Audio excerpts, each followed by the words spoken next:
Welcome back to Weekend 101. It's 2013 and your first chance this year to have a look back at the important stuff in news this week. We begin with the latest Matric results that was announced by the Department of Basic Education on Wednesday. Minister Matrics announced a 73.9% pass rate in the National Senior Certificate Examination that was sat in 2012. It marks an encouraging 3.7 percentage point increase from the results in 2011, and the results also showed an upturn in mathematics and physical science results. But with a higher grade pass pegged at 40% and a standard grade pass of 33%, what type of Matric are our learners receiving? Well, Matrics announced in November that a ministerial task team will investigate the true quality of our Matric National Certificate Assessment. So let's just wait and see. Maybe some positive outcomes will come about. Sticking locally, 1,207 people have perished on our roads in 1,006 fatal accidents, according to reports that were received on New Year's Eve.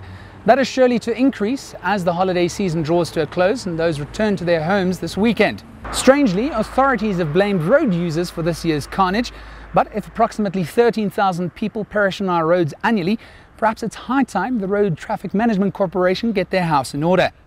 Internationally, anger continues to ferment over the shocking gang rape of a 23-year-old woman in New Delhi, India. The December 16th attack on the medical student and her male friend has sparked furious outrage and protests in the capital and has also fueled the national debate over continued women abuse in India. The victim's father has even called for the 5 suspects arrested in the matter to be hanged.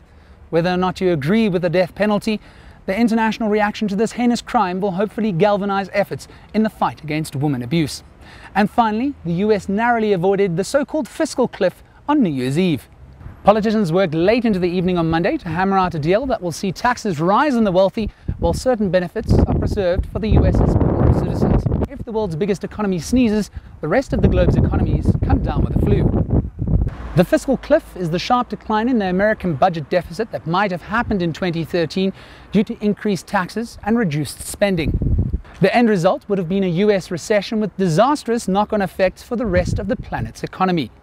A tip for 2013, stop spending money that you don't have. And that, ladies and gentlemen, is your Weekend 101. Happy New Year's.